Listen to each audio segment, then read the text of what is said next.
Hi, I'm Shamar Griffith, codename Comic Shams. And I'm Andrew Tejada, codename Arate.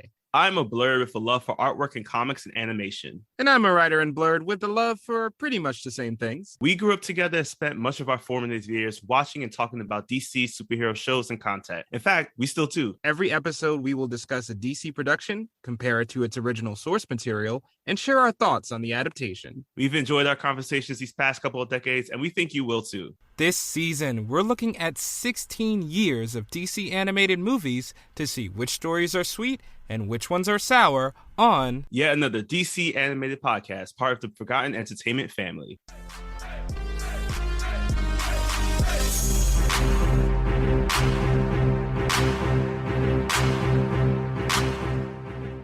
Welcome to yet another episode of yet another DC animated podcast. My name is Shamar Griffith, codename Comic Shams. And I am Andrew Tejada, codename Arate.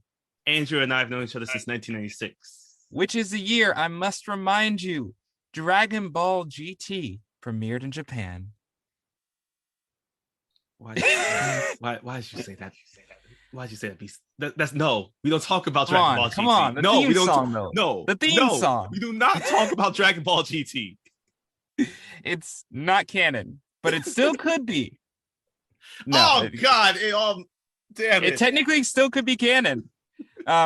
We would wonder why they're not using Super Saiyan Blue and a lot of other questions, but technically, there's nothing stopping it from being canon, to my knowledge. Damn it! Is this so? The reason why we're talking about Dragon Ball GT is because I guess our film for today is also another Japanese animated production that technically isn't canon. Some parts could be. Again, you see, that's why we love it. That's why it connects. Damn, that was a good one. That was a deep cut. I just remember the announcer going, "Next time on Dragon Ball GT," like very dramatic for no reason. Calm down. Because it was the only thing good about that show. You had to build up some kind of hype. But today we are talking about Batman Gotham Knight, not the video game, not the CW production that's being made instead of Batwoman season 4 or Legends of Tomorrow season 8. No animosity towards it. We are talking about Batman Gotham Knight, the 2008 animated production that had a runtime for 76 minutes and may or may not exist within the the Christopher Nolan Batman movie series. Yeah. There's only one major reference I clocked, but the rest of them, like, they could happen, I guess. Right. Maybe. I don't know. There's a lot of confusion, which we'll talk about. Because real quick things about it. This is DC teamed up with Warner Brothers to work alongside 4 different Japanese animation studios to create 6 individual semi-intertwining stories, I guess. And just so if you are worried about it, you don't need to watch it if you wanted to really truly appreciate the Nolan verse. But basically it's kind of like every single anime film where it's like it's not canon, but it's just fun to watch, I guess. Yeah. So cast list, because it's several short films, it doesn't make sense for me to list off every single person here. But did I hear Dante Bosco in there? Yes. I think there's a little bit of no, Dante isn't in it. Oh. It's weird. There are some very familiar names, and I will share them once you get to them. But yeah, surprisingly, Dante isn't in it. Sounded just like him. Whoever they got was like, I was like, Zuko? But we do have one main person who is the constant voice throughout the entire film, and that is Kevin Conroy, who is picking up the mantle once again as the Cape Crusader. All right, so that's a little bit about our film. Now it's time to get into these 6 individual intertwining stories that make up Batman Gotham Knight, starting with Have I Got a Story for You?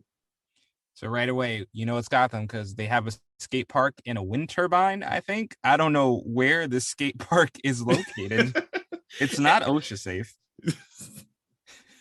It's somewhere where apparently, again, it's Gotham, so we don't question things in Gotham. It could have been Cyborg's old stadium for all we know.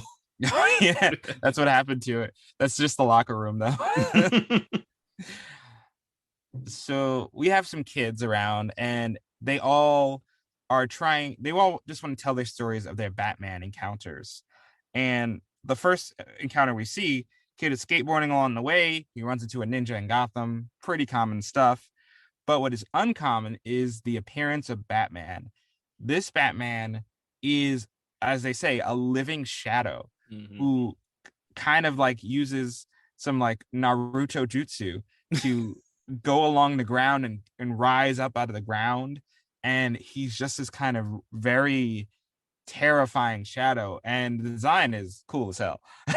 Yeah, I do love this. And I think it was a pretty good take on Batman, given the aesthetic that they always try to put forward with him of being like someone who lurks in the shadows, appearing and disappearing out of nowhere. So yeah, I agree. This leads to a fight between the ninja. We don't know exactly what he wants, but he wants that smoke from Batman. So Batman hisses at him like a bat creature of some sort, and they grapple a little bit, but ultimately the ninja is able to get away with the flash grenade, escape into the water, though Gotham City water, I don't know what you're swimming in at all. And as the story closes, someone immediately cuts in with, nah, that's not what Batman looks like. I also want to point out, I feel like at one point this person said, why you capping? And I was like, is this the first time that cap was actually used in our vernacular? maybe we're this set records. Right. Maybe we should call the NAACP. So the next story that does come up is another one of the skateboarders. She shares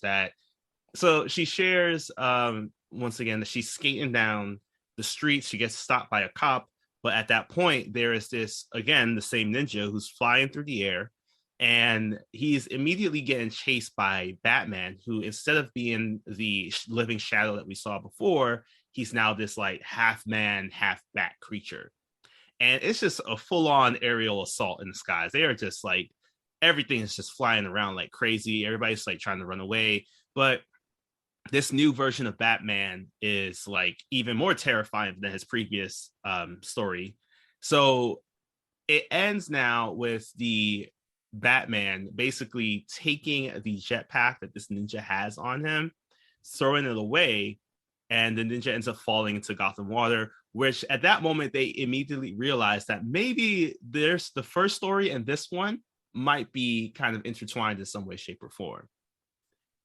Yeah, except for the beheading that she added into the middle. Oh, yeah. So it was quickly established in this universe that Batman, even here, does not kill people despite the beheading in the story. We'll talk about him not killing people a little bit later, though. This leads to a third short where someone who sounds exactly like Huey from the Boondocks is telling a story about a ninja on a roof. And this time when the ninja shows up, a robot Terminator-esque Batman shows up, shooting the claws out of his arms like a like a grappling hook. In the Dragon Ball GT line, he's like Android 16, basically, firing lasers and stuff. And I do like the kid added in, he looked at the ninja saying, I ain't scared of you, man. And his friends were like, nah, you didn't say that. You didn't say that. Stop. He was captain. But once again, the ninja gets away, leaving us right back where we started with all the kids sitting around in the skate park. And one kid kind of salty that he didn't get to see Batman himself. Yeah, but his wish immediately gets answered as the same ninja gets thrown through the walls and the windows, and Batman is following as well. And there's just a bunch of dust and clouds coming around them, as now the kids are like frantically trying to run away from the scenario. But this kid, he is feeling very confident. So he grabs his skateboard, sees Batman's about to be killed by this ninja, and hits the ninja in the back of the head. You know, I'm assuming that he's not dead. I'm just basing this off of Stranger Things rules. That's a spoiler for people, so sorry about that. Plastic over rubber all day. So I think that, yeah, so at this moment, Batman looks at the kid as the ninja's on the ground. He immediately takes the ninja into custody and looks at the kid and says, I owe you one. I thank you for what you did. I owe you one," as he disappears. And this leads to the kid basically saying, "Man, have I got a story for y'all," because as the dust settles, this is when everybody's trying to come back to find them. And that ends the "Have I Got a Story for You" short. Real quick, it was written by Josh Olson and was animated by Studio 4 degrees Celsius or 4 degrees C. You'll know their artwork from Flashpoint, their animation style from Flashpoint Paradox and Green Lantern Emerald Knights. And the cast consists of like Jason Marsden, who you know as Richie Foley from Static Shock. Scott Menville plays the kid who was who uses who helped out Batman. We got George Newbern, Crystal Scales, aka Daisy, as well as Hynden Walsh, who voices a woman on the show in the short as well. Little Static Shock reunion, right? Like here, I like it. Yeah, it was crazy. I was looking at all the names. It was just like we're just basically missing Phil Lamar at this point. Yeah. It I also was like, is this the new Robin? Yes, it is. Of course, anybody that saves Batman becomes a Robin, regardless of age. Yeah, you're qualified, kid. Mm-hmm. So yeah, as you might note, these shorts are short. Mm-hmm. So we're already on to the next one with Crossfire that starts with it starts with one skeptical black detective, as you should be in Gotham. Oh, hell yes. This man is not a villain. He's the sane one. He is pulled into Gordon's office, and Gordon wants him to transfer a prisoner that looks like every scientist anime villain you have ever seen. If you're picturing whatever you picture when I say that, it's right. That's what the guy looks like. Also, fun fact, this is the guy, the ninja that we saw in the previous Have I Got a Story for You, apparently. So yeah, it's a good thing he was wearing that mask because my man was looking crazy without it. Yeah. As they are assigned to take the ninja back to Arkham, Crispus and Anna, or detectives Allen and Ramirez, they're having this conversation about basically the state of Gotham.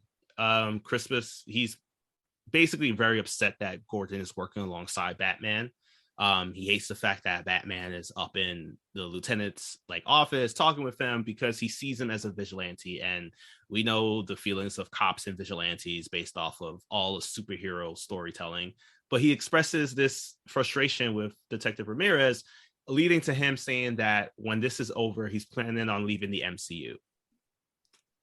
Not that MCU. Yeah, I was heavily confused when he said that. I was like, what did I turn to? Did I use the wrong streaming service for this one?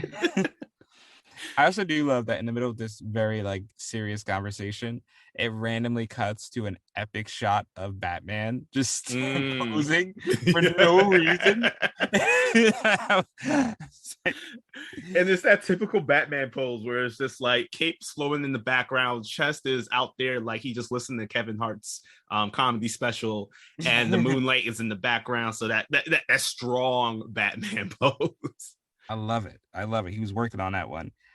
So we eventually get to Arkham, and holy, I have never been more terrified to look at Arkham, because all the inmates look like little Titans from Attack on Titan.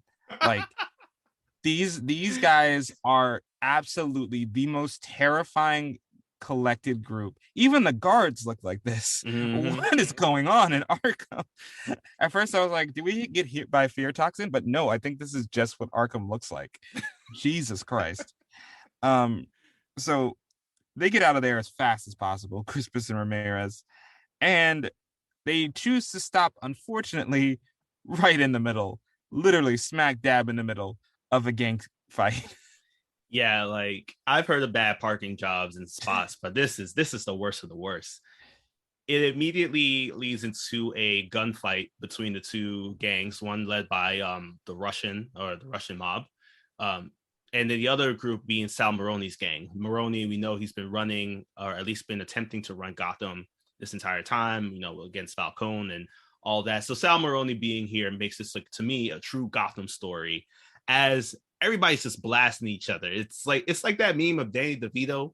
Anyway, I just started blasting. And Detectives Allen and Ramirez immediately tried to get out of their car while trying to call for backup, and they're told that backup won't arrive for another 3 minutes, which Allen is just like, that's too long. And I was just like, that seems like a pretty normal amount of time in Gotham, at least. Nowhere else is that normal, but here in Gotham, that actually seems pretty quick. Yeah, and also like they're in the most bulletproof car in America. Oh, yes. So like I think they would have been fine in there for a few more minutes, honestly. Yeah, so eventually they pull out the rocket launcher. Kind of nice call forward to what would happen in Dark Knight with the Joker in a similar scenario. So they get out of the car, and luckily, just in time, Crispus is saved by Batman, who pulls him up and over to safety.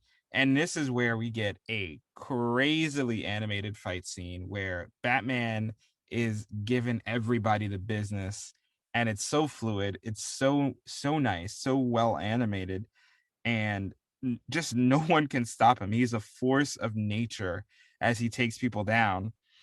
Unfortunately, though, he gets the Russian, he doesn't get Maroni, who holds Ramirez at hostage while Crispus jumps approximately 8 stories down to try to save her. Your knees, bro. Your knees. These cops are different in Gotham, okay? And we get this other really cool animated scene as Batman is walking closer and closer to Maroni, as you see that he's basically walking through fire at this point. Also, this Batman is not looking like anything we've seen in our previous short. He is more of that more intimidating style. He has to put it more clearly, he has the little chin strap. And I feel like whenever you had chin strap mask Batman, that's when you know shit's about to go down. Okay. So he's telling her to let her go, and luckily Allen is able to provide his own set of backup. But Maroni just wasn't going to make this one out safely, because Batman easily, upon the distraction of seeing Allen, Maroni tries to do something, but Batman runs on over, knocks the gun out of his hand, and completely saves Ramirez from getting any further harm. And this is when, after everybody is all settled, this is when Batman looks at Allen and Ramirez, and it's just like, you guys are part of the MCU Major Crimes Unit, is what it was eventually finally said to be. And he realizes that they're part of Gordon's handpicked officers, which he says that Gordon's a good judge of character, so he trusts them, and then he just disappears. And that's, you always, if you get a compliment from Batman, just take that and get out. Yep, exactly. As soon as possible. Oh, and I do want to share, because of the fact that you mentioned that it was a really good animated fight scene. Shout out to the animation studio for this one, because the story was written by Greg Rucka, who's done a ton of Batman stuff, but the animation was done by Production IG, who has done Tekken 3. Oh yeah, Ghost in the Shell, the non-Scarlett Johansson one, and Persona 5. Makes complete sense. Moving right along to Field Test, my arguably my favorite animated Bruce. I like to call him Bishonen Bruce, because he looks like such a thin, pretty boy. He does. K-pop idol kind of guy. And Batman's a part of BTS here. Yeah, he could be in BTS. And he's talking to Lucius Fox, who has trying to introduce him to a new gadget, which basically, if you've seen the Fast and Furious 9 car magnets, it's the same thing. It's a super strong EMP magnet kind of deal. Oh my God. Is this another Fast and Furious lawsuit that's about to happen? Fast and Furious, look, y'all, you're not Warner Brothers. You need to talk about all these things you're borrowing. Andrew, I low-key feel you're just building a case against Fast and Furious now with this podcast. I would like a piece of the money. I've seen the receipts, so I like some of this. But instead of using it to throw a car at your brother's former henchman, Bruce wants to use it to deflect bullets off the suit, which is a pretty smart idea. I like it. Mm-hmm. But before he can really get out into the field as Batman, he has to go to the golf course as Bruce Wayne. Yes, because he is meeting with the this land developer, Ronald Marshall, who basically he just built a golf course in Gotham, even though he had made plans and said he was going to build other things in Gotham. I mean, I guess this is the way that Gotham works, among other places. But while he's there, they're talking about how Marshall was receiving a lot of kind of hate against an activist named Teresa Williams, and it seems that Teresa Williams has also been killed at some point, killed or murdered, or she died mysteriously. So Bruce is kind of pushing him on it, asking him like, do you know anything about her death? And Marshall kind of brushes it off, really leaning in to get a chance to talk with Bruce more from his Playboy side. So this is when Bruce does two things. One, during the golf tournament, I believe he drops off a device to copy Marshall's phone, or he puts another phone, he grabs the phone. It's weird. I don't really know what exactly he did. Clones the phone somehow. He does something with the phone. And the other thing that he does is when, Marshall's kind of getting a little too big for his britches, saying that like, Bruce ain't really shooting right when it comes to the golf tournament, he uses the same deflection device to send Marshall's club flying through the whole entire golf course. And this causes everybody to be like, we need to go find the club. We must stop the entire game and go find this club. That's what your caddy is for, bro. Like using some weighted clubs over there. I don't know. Right. What I do like about this scene, because we don't get to see this a whole ton in these kinds of movies, of Bruce Wayne really going undercover as Bruce Wayne. Mm-hmm. I do like, and this is something recently the 2022 Batman incorporated really well, of Robert Pattinson's Bruce going undercover as Bruce to find out information. Right, so I do love this very charismatic, he's brushing off a fact that he knows this guy was responsible for someone's death, how disgusted he is with him. It's a fun little game that we know he's playing, and is a great contrast to when he immediately puts on what do you think of this suit? I gotta ask, what do you think of this Batman suit for Bishonen Batman? What do you think? It wasn't my favorite. I think it stylistically did look kind of cool in certain aspects. Like I kind of like what was it called? I think it was basically the ripoff of a Superman kind of cape, where it's just like it's mostly cape and you see the symbol on his chest, but everything about it just screamed like bad tuxedo mask to me. Yeah, it's the only way I can describe it. Yeah, the cowl is just like kind of Rave Falcon like. Yeah, it was really pointy. Yeah, it's too pointy. Like his nose entered the building before he did. It's such a unique take on it, and it's like I don't hate it, but I definitely don't love it. Yeah. It does get used. I think it's like apparently it's one of the suits that you can pick up in, I think it was Arkham Knight. Oh, yeah, I think it is used in Arkham Knight or one of the other Arkham games. Well, I'll leave it on the shelf. Yeah. But now that he's dressed up in the pointiest suit ever, he gets to going after Maroni on a boat, who's trying to have a meeting of sorts, trying to hide out. And Batman immediately decimates everybody on the boat. And another great fight scene. And he has these two men by the throat and is like, look, you going to take the docks?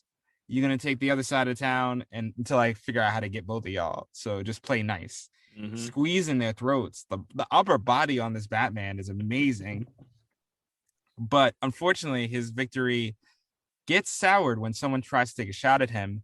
And thanks to the magnetic device, the bullet deflects, but it goes right into somebody else's arm.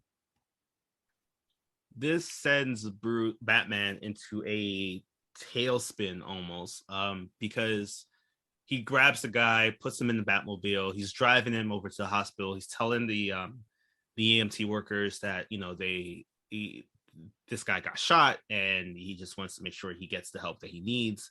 But the guy ends up trying to run away, which is like, why, bro? Like, we're trying to help you.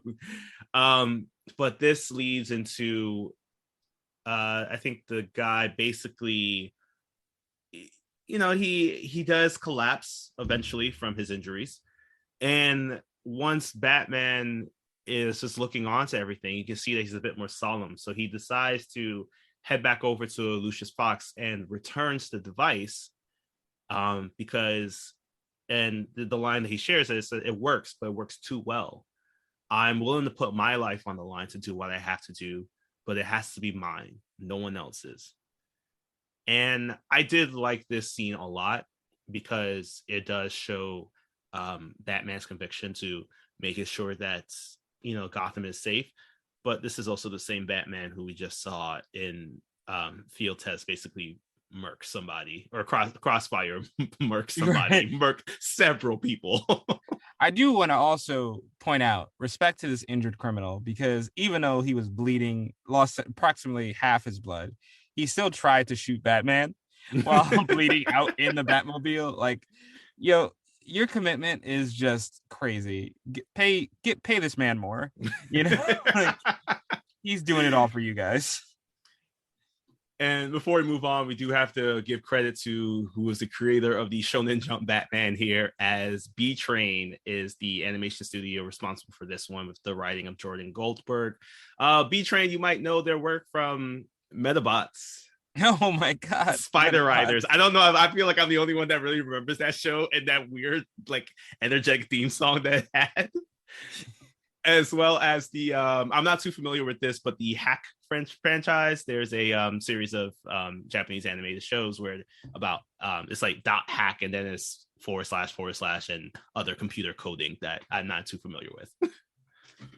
They did a, except for the pointy cowl, nice job.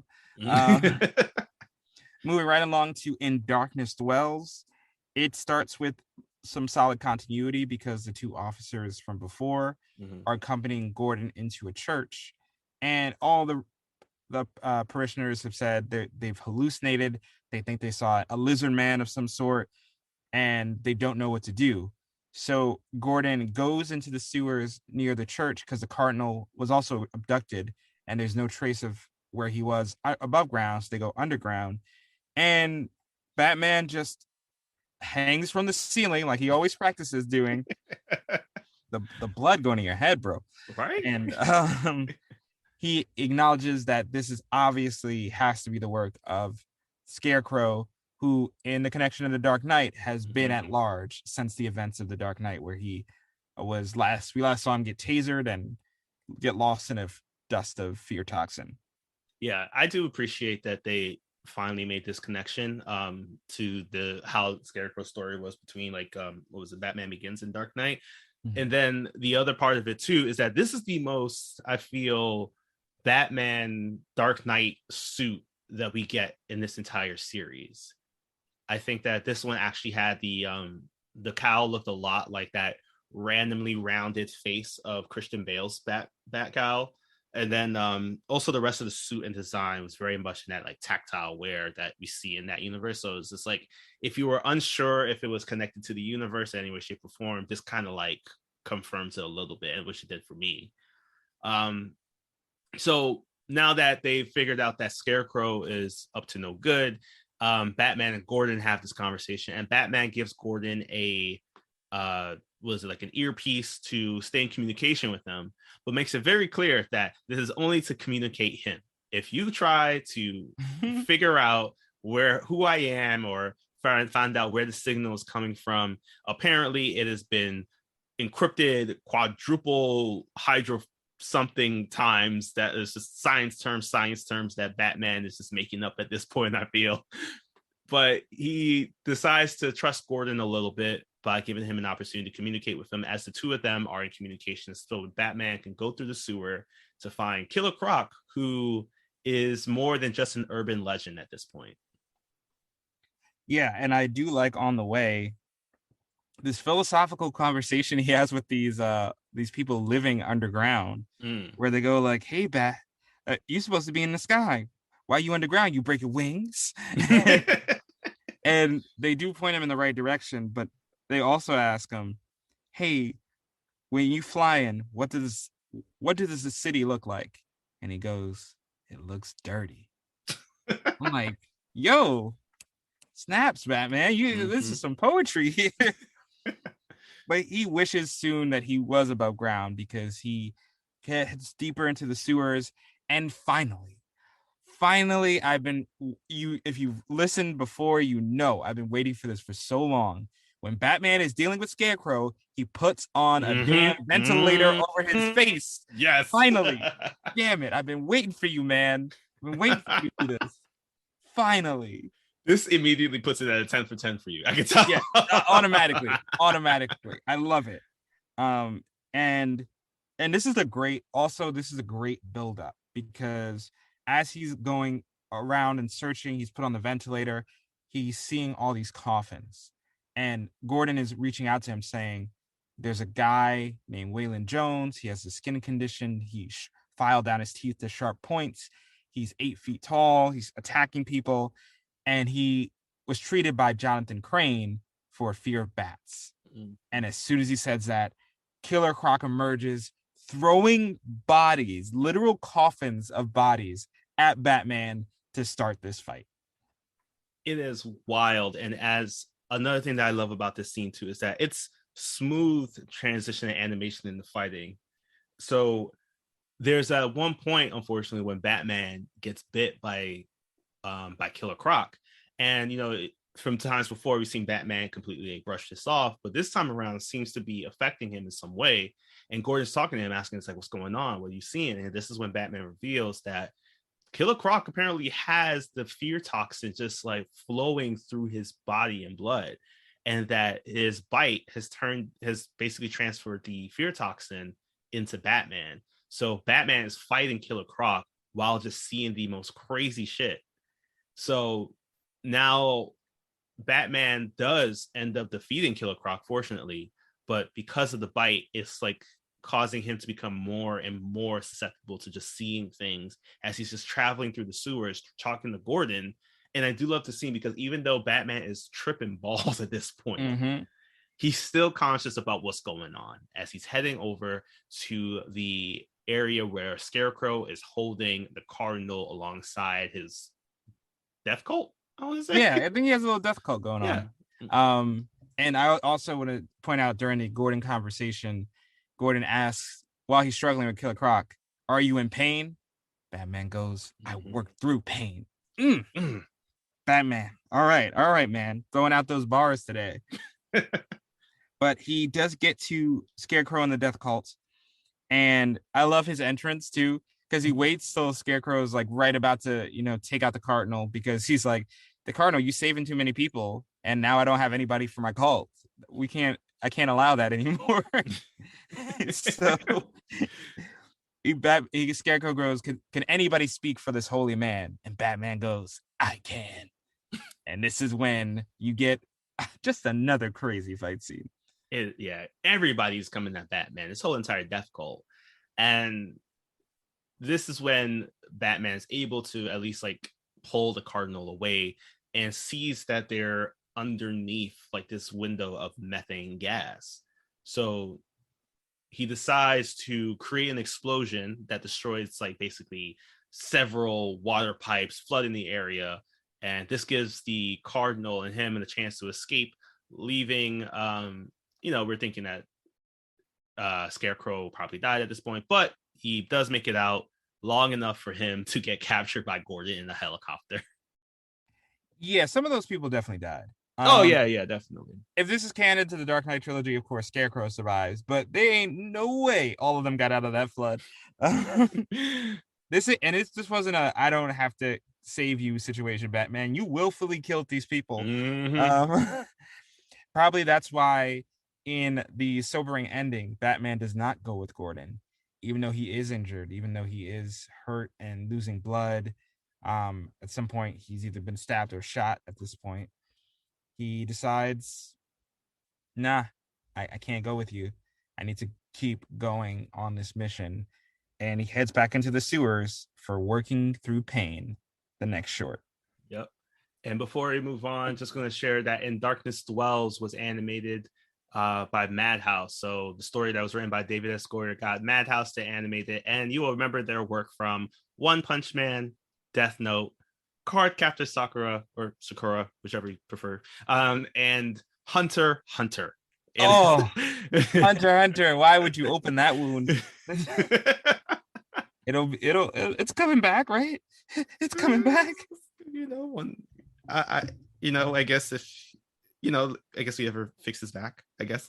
Yeah. Once George R.R. Martin finishes his novel at the same time, you'll get Game of Thrones and more Hunter Hunter next month, probably. The next century is just gonna be, we're gonna have to re-release these from the very beginning and create our own story. Yeah. Oh my God. We'll get it done faster. Yeah. But speaking back to Batman's iconic line from A Darkness Dwells, we hop on over to Working Through Pain, where Batman is trying to escape out of the sewer. He is, at some point, he got shot by a man who was hallucinating, thanks to the fear toxin as well. And Batman takes out what do they call the tapping light things? I know they have an official light name for them. But he takes one out, it expands in his hand, and he puts it against the bullet wound he has as it cauterizes the wound. And he immediately has this flashback to his training as Bruce Wayne before he decided to don the cowl.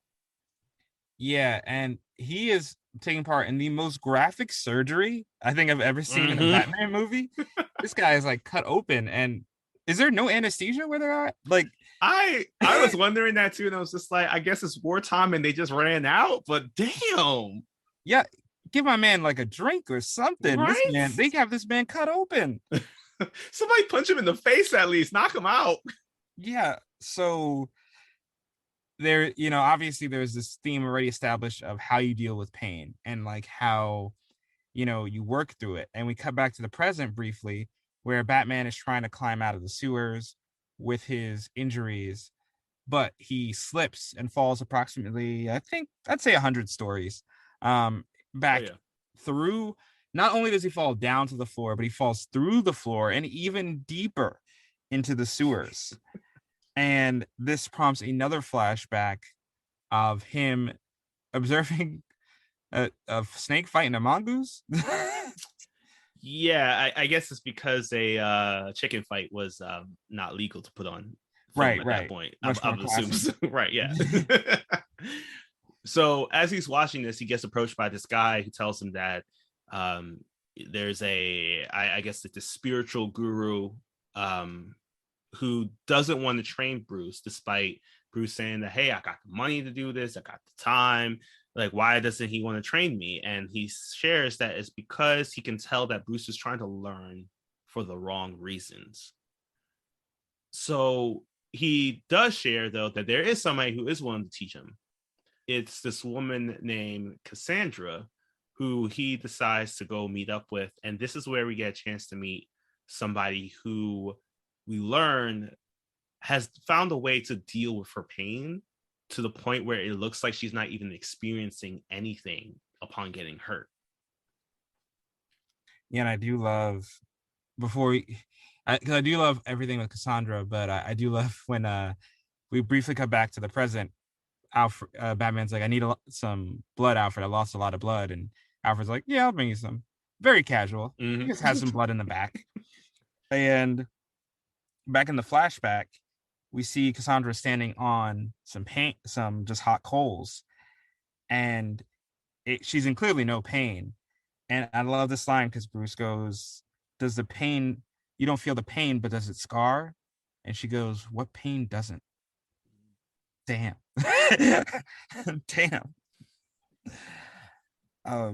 From there, we find out a little bit of her backstory, that she was kicked out from the people Bruce wanted to learn with because she was a woman. She had pretended to be a boy to get trained, and according to her, they treated it as a game. Like they knew it. It was kind of like a Mulan situation. If they knew from the beginning. Oh, yeah, I got a little bit. Yeah, it was a little bit. Yeah. and they were hoping she would fail and fall on her face. But when she didn't, they ostracized her and they called her a witch. And that prompts Bruce to go, "Why would you not leave?" It's like, "This is where I belong. Don't you have some place like that?" Damn. We're not choosing favorites, but it sounds like we found yours. Yeah, these lines, they just keep hitting. So now Bruce, she agrees to train him, and they are training over a period of several months now at this point. And we see that we keep going back and forth actually between Bruce getting trained, and you see this one scene in which he's like basically sitting on needles or stalactites, whatever they're called again. So, but the other thing that's happening is Bruce, while he's back as Batman, he's digging around in the trash that he's basically fallen in, and every time he's bringing up his hands, another gun appears, which we know Bruce is, he doesn't like guns. Everything about him just like pisses him off, at least from canon, from like just basic DC history. But we never knew how his own perception about guns here at this point. We then hop back over to Bruce in his training. He is hearing there's a commotion happening outside as we get more and more of this like documentary style dialogue of Cassandra telling him about her journey and her story. But as he hears the commotion outside, he looks up and sees Cassandra's looking out, and he offers his help, but she says, "No, I will go handle it," because it is just the same group of people who have always bothered her. And this is when she steps outside and things start to escalate pretty quickly. Yeah, they hit her with a wood pole of some sort that makes her bleed. But again, she's emotionless. She doesn't seem to be experiencing pain. And right when they're about to strike her again, Bruce steps in.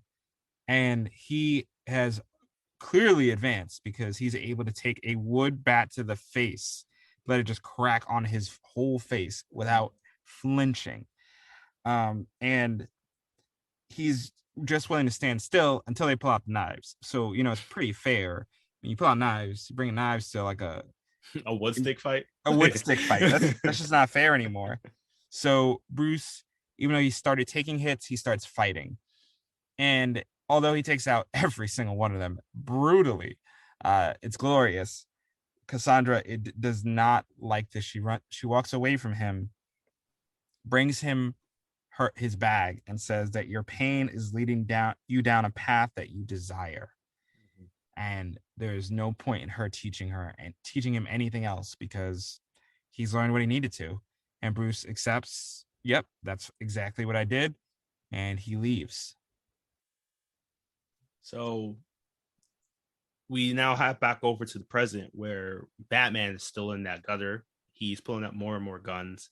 Alfred has finally driven up, and he looks down at his adopted son here and sees that he's just basically holding several guns in his hands. Like there's just like, I don't know, there's all these different types, handguns, assault rifles, this is all being held in his hands. So Alfred offers to pull out Batman from the hole that he's put himself in, and he's just offering his hand, and he asks for Bruce to give him his hand back. This is when Batman shares that he can't. And our short ends here. This one written by Brian Azzarello, who was another famous Batman writer. And this one again was animated by Studio 4 Degree C. As we hop on over to conclude all the story points that are happening here with our final short of the film. Yeah, here we go. Deadshot with now the Archer animated version of Bruce with those hard lines on his face. Oh my God. Yeah. This is the most Jack Bruce, honestly. Yes. You've been waiting for it. We wouldn't let you down. The most Jack Bruce is here.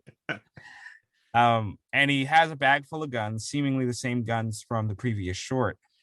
And this is the most interesting choice, the most interesting piece of dialogue I have seen in a Batman film or a TV show in a while.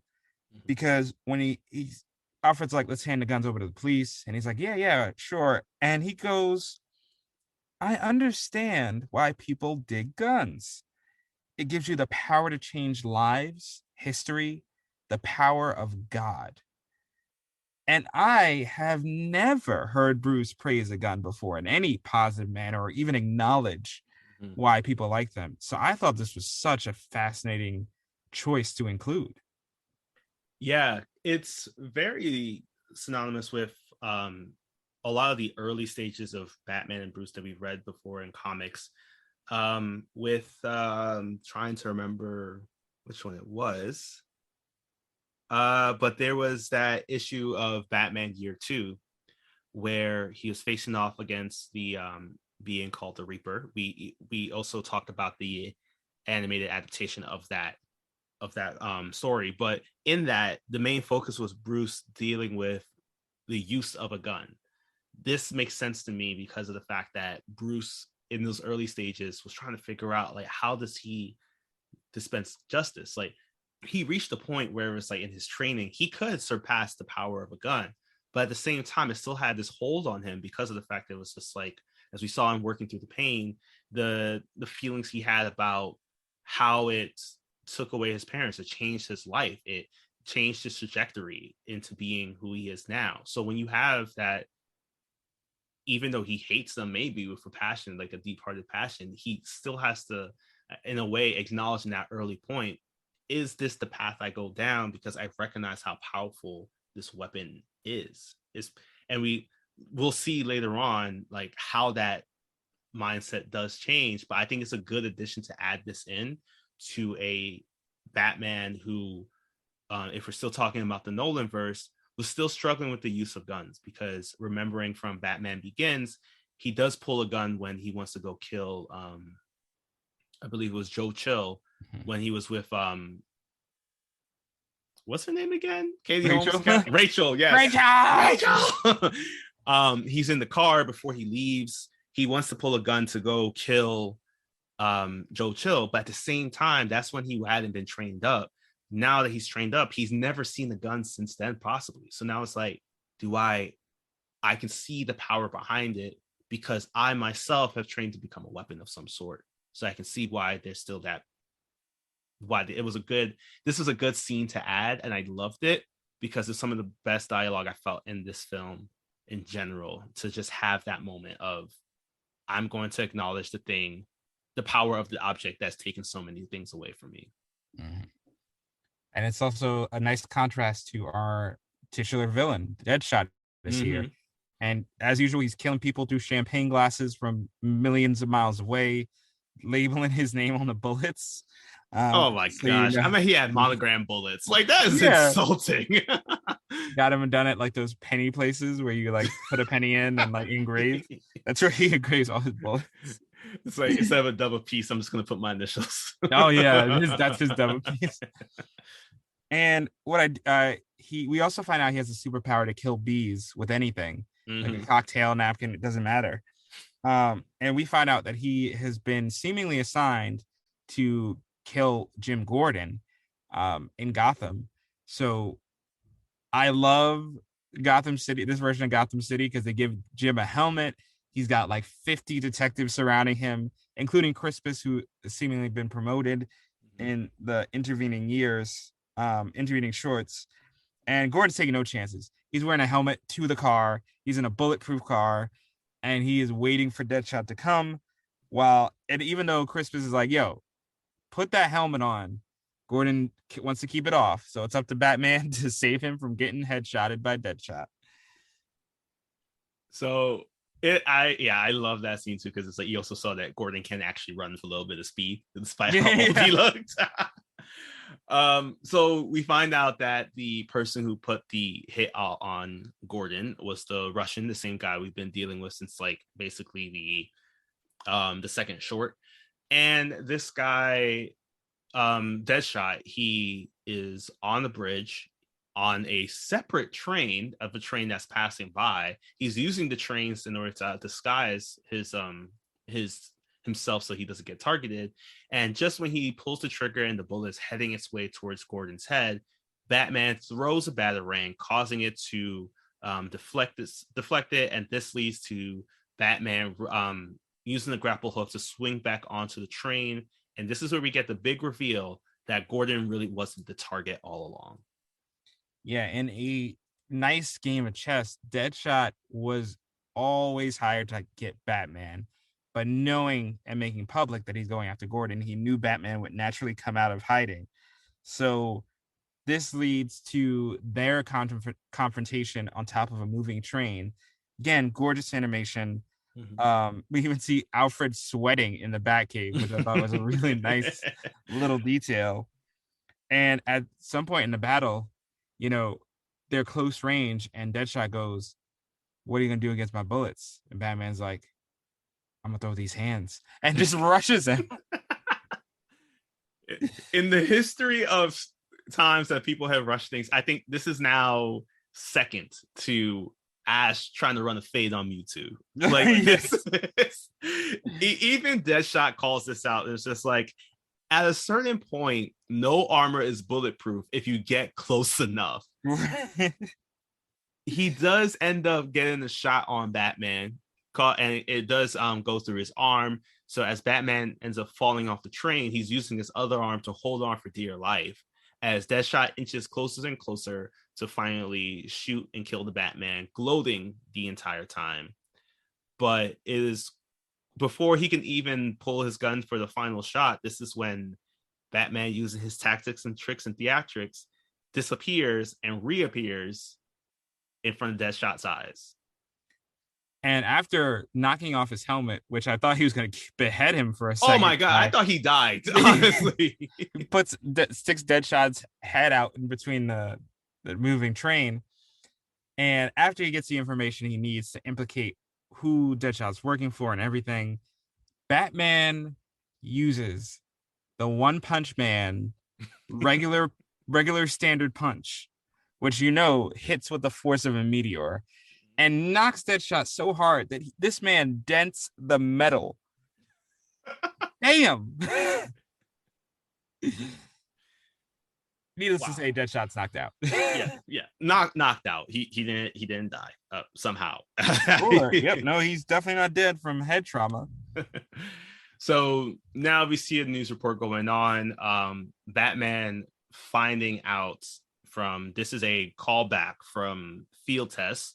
He was able to see that Ronald Marshall has been the one that's been using Deadshot as his assassin. Deadshot is responsible for the death of the mayor in an earlier scene of this Deadshot short, but also Deadshot was responsible for killing the activist Teresa Williams. So with all that evidence on Ronald Marshall's phone, they're able to take down Deadshot and Ronald Marshall all in one fell swoop. This leads to Batman, finally taking a little bit of time. I guess like probably the 2 seconds right before the Dark Knight movie, as he heads on back to his bat cave to talk with Alfred. And they are he's just basically telling him that, like, about what happened during the fight.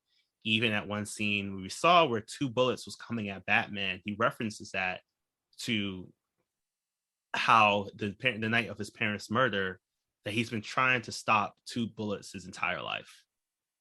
This is when Batman, or Bruce, decides that he's been put here for something more. Like, he thought that it was just to do this one thing, but he realizes that there's something more he has to do in order to clean up Gotham.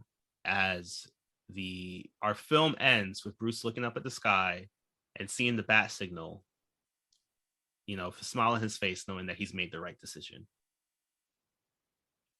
Yes, and there you go. That's the 6 shorts that make up the Gotham Knight sextology, I guess. Yeah. The best way to... One for every Robin that Batman has acquired so far. One for every crowbar.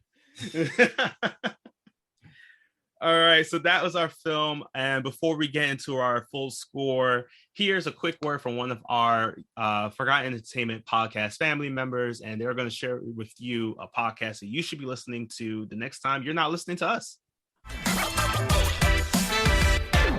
Hello there. General McMillan. I was expecting a podcaster of your abilities to be a little older. Anders, you're shorter than I expected. No need to be so uncivilized. I'm Anders. That's Colleen. Join us along with our co-hosts Daniel and Flo for yet another Star Wars podcast, because the internet can never have enough nerds talking about Star Wars. This season, we're headed, hopefully briefly, back again to the edges of Tatooine's Dune Sea to explore the new series Obi-Wan Kenobi. We'll search our feelings for what we know is true, that changing your first name from Obi-Wan to Ben is the most effective cover story in the history of the galaxy. Yet another Star Wars podcast is available wherever you get you podcasts and is proudly part of the Forgotten Entertainment family.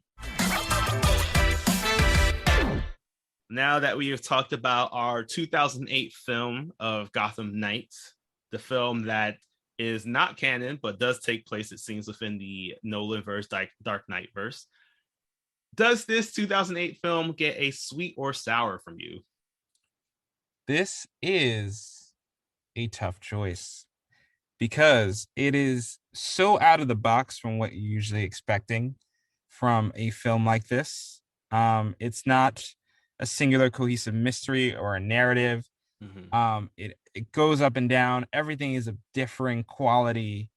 So ultimately, it's tough to say, but I do think this is a lightly sour, because it is worth watching for the animation alone. Let's be honest here.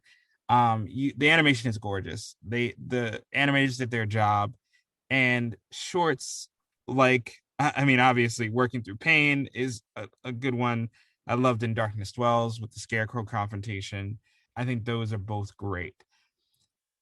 But it is impossible to ignore two facts. One, this is connected to the Dark Knight trilogy, but it does not feel like it whatsoever, especially with the introduction of Killer Croc, which would not really work for Nolan's iteration of Batman at all. Everything else is fine, but Killer Croc was a very strange choice to include here. Yeah. And the short works. It just doesn't work when you put it into context with anything.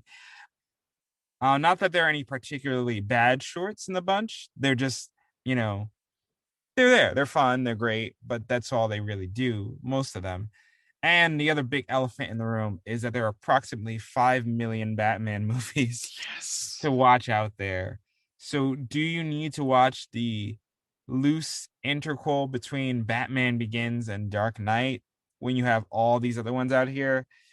Not really, in my opinion. And again, if you're curious, you want to check it out, again, you're going to find some great animation and a couple good shorts. But overall, is this worth the hour and 15 time investment? When compared to other Batman movies, I can't say it is. Good point. I felt the opposite. Only I did give this a sweet rating, mainly because I think it was a great concept. The way I see it is just like, if you like Star Wars Visions, then it's like Star Wars Visions, I will say, executed it very well. Like this is what the same thing that they did with Star Wars Visions, I wish that they did here. I did like every individual story. Together, though, not so much. Like, I kind of wish it was split apart into mini-sodes. It would have made more sense for me in that way. Because, again, it's basically the same concept as Star Wars Visions, but they tried to tie in together one small little detail. That's the only reason why. The experience I would give is sour. Stories is sweet. I just wish it was split up a bit more, because there's just that's the part of it that just kind of like really messed with me in a way where I wish that we should just had it split, because in scenes where it's like the transition between In Darkness Dwells and Working Through Pain, it didn't really make sense for them to be put together in that way. And by which I mean, it's a very small detail, but we don't get the title card for Working Through Pain until much later on, after Batman has like cauterized his wound and also had a bit of a flashback. Yet we have the line of "I always work through pain" being dropped in Darkness Dwells. So that, I wish that they'd flipped around some of it or maybe like cut it right at the scene of like him actually saying like, no, I'm going to do my thing. And again, this is just saying this movie would have done so well with commercial breaks. In a day of streaming, this movie would have been so much better appreciated if it was after every episode we did a credit sequence of who was involved. You know, we really give a shout out to everybody who was involved, especially because then it all blurs together and we don't really, and it just seems jumbled. But I think that all the stories were written really well. The animation was done properly. You know, there was some stuff that I didn't like, you know, like Shonen Jump Batman. This costume wasn't the best for me, but the story was great. Dialogue was great. Voice acting was great. All of it was great. It's just that because of the experience of putting it all together, it sours that sweetness a bit. So still sweet, but if there's any way to adjust this so that the experience is more of it's all 6 things under one, like a little mini series, it would have been better served there rather than trying to create a whole film. You know, I'm also thinking that if you order from a lot of Asian places, there are sweet and sour options. So might this be a sweet and sour film? Yes, we're adding. Yes, this is a sweet and sour Batman. Yes, I think because I think we meet halfway, and I think we agree that it's there are definitely highlights of this, but as a whole product, it doesn't really gel that well. Besides all being tangentially related, because by the end of this, by the time you get to Deadshot, you do not remember the 5 kids talking about their versions of Batman. Yeah.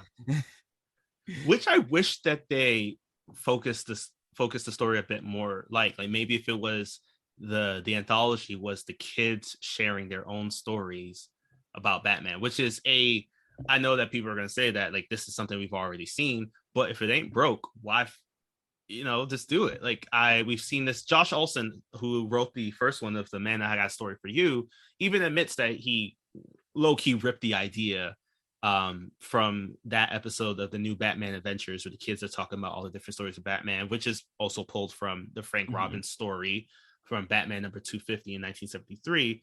But I wish that the movie kind of did it more like that, because I think by jumping around to have it seemed like you're asking the writers to make these small connections enough so that the stories will intertwine, when you could have just easily done it where it's just like it's all these different kids who are sharing their stories about Batman, and that's the intertwining part. That way you're not constricted to, I have to make it make sense that Deadshot was the reason why Teresa Williams was killed. Like it's too much of a focus to try to bring that forward, when honestly the kids are right there to do it for us. Yeah, and I have watched this movie a couple times before, and this is the first time I made that connection that Deadshot was involved in that assassination attempt. So yeah, that kind of tells you all you need to know. Yeah.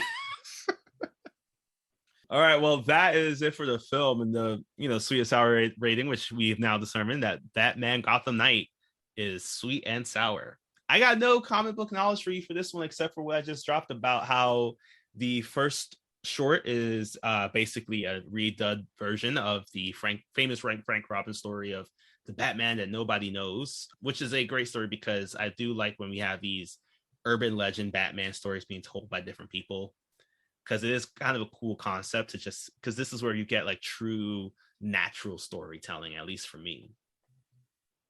Yeah, I do like the different interpretations. And at one point, a really nice moment was during the In Darkness Dwells, which was very grounded for the most part, relatively. There's a giant crocodile.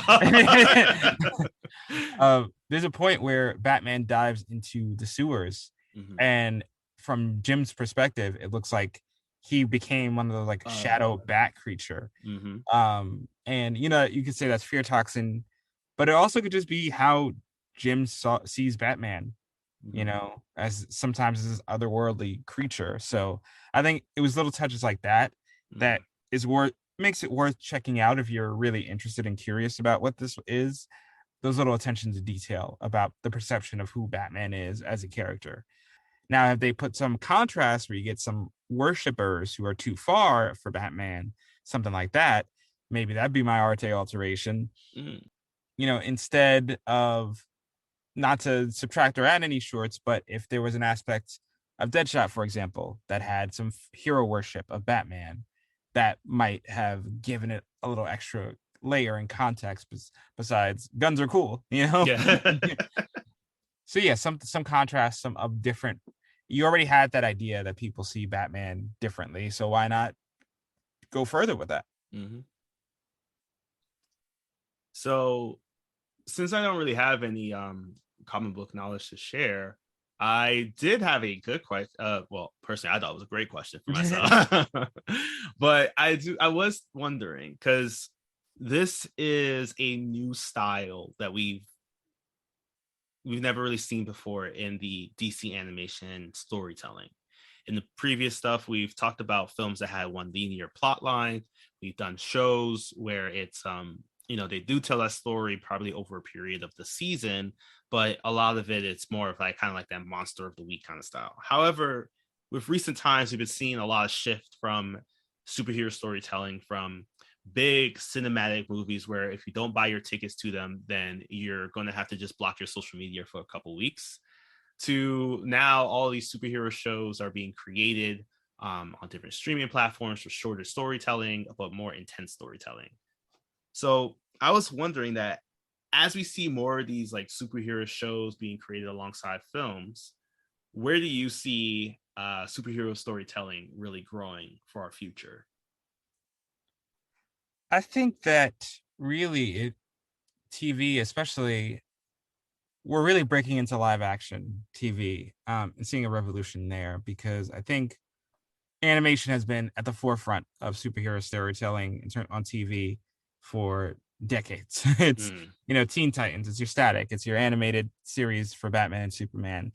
Now in live action, now that technology has caught up and made things more affordable, people are starting to realize how far you can push these series. I think recently, in terms of DC, Doom Patrol and Peacemaker are great examples of bringing in characters who are essentially gods. That's true. And doing something different with them, giving them different challenges and giving them different things to do. And most importantly, not being afraid to be like, this is from a weird comic book. These are things that actually happen. In fact, we can make it weirder. I'd like this revolution in live action of not being ashamed that what your source material is. Just making sure that the source material that you're putting on is relevant, is updated, is current. And I think that's what you get, the nostalgia for people who are like, yes, I know who Mr. Mixapitalik is. But now you got it down right. Yeah, okay. I think so. Yeah. But now you make him a farmer bro, and now it's like, all right, I get it. Don't do that. Please don't do that. But I think that's where it's going. It's embracing in live action all these ridiculous, silly elements from the comics and just being authentic to them. Yeah, I agree. I think that we're in a golden age almost of superhero live action stuff. Like we started with our going way back. We had the Flash with John Wesley Shipp, but then that turned into shows like Birds of Prey and short-lived. They all these shows were short-lived because they just couldn't like keep up with the production values. Like we had even past before that, we had things like the Wonder Woman show, which ran for several seasons. However, they did it where it's like it fell with the times. But now, like you're saying, we've gotten to a point where we can actually tackle a lot of this social commentary that's happening here. Like a lot of the stuff that we saw in our animated shows that was easy to put in for those like 20 odd minutes to just kind of serve it as a PSA announcement. But then now it's like live action. This is our day-to-day lives. So to create the films, I think, are like, they come up, but I feel like thankfully now with the shows, it gives it more time for a viewer to dissect it and really like be a part of it. Because now it's not like I have to pay this, like, I don't know, like a movie ticket fee in order to go see a movie. I can watch this from the comfort of my home. I can Really enjoy this, and I think that really it's changed the mindset of a lot of people. At least for me, it has. Where when I think of a movie, I'm thinking of like this is going to be a big picture production. Like I'm expecting to see buildings falling over, and I'm now more shocked when I see especially in superhero storytelling for a film, when I see like there's actually a dialogue of like, hey, here's this thing that's going on in our actual lives that we're going to comment on. I'm expecting that now from my shows where it's like Peacemaker, where he's just like dealing with his racist dad. And it's just like, that's real life storytelling. Personally, I feel like the live action stuff is working. And I think that TV shows might be seeing this golden age pretty soon. I think we're in bronze age with like the Arrowverse, but now we're in that golden age because it's just like every single company is creating some version of a live action or animated story of their popular characters to talk about like current stuff, and it's making sense. It's not we're just going to shoehorn this person in. It's like actual representation is being done properly in a lot of the stuff. Where does Smallville go before we Smallville? Oh man. I think Smallville's a silver age. Okay, yeah, okay. Smallville's definitely a silver age. Like I think it's teamed up alongside Arrowverse, honestly. Because Smallville opened the door for you can push forward with your superhero storytelling to discuss certain things, but I think the Arrowverse opened the door even wider to be like, you can involve more than one show to talk about this thing. That's fair. Just want to make sure we get respect on my boy's name. Somebody say him. Tom Willen will always get our respect. Tom, if you're ever interested in coming onto the show, we'd love to have you. Yep, you and Phil Lamar. You're gonna have to battle Phil Lamar for the spot, but we'll make it work. We'll make it work. All right, so that is our wrap up on Batman Gotham Knight, the second installment in our sweet or sour season. Coming up next, we have the two greatest heroes created from DC and what happens when they're both wanted men. A lot of chaos. A lot of chaos. All right, well, that wraps up our episode. Take care of yourselves and remember that surround yourself with good people. If it worked for Jim Gordon, it can work for you. And if you end up in the sewers and you see a giant crocodile, make sure you got your ventilator because you're probably going to die.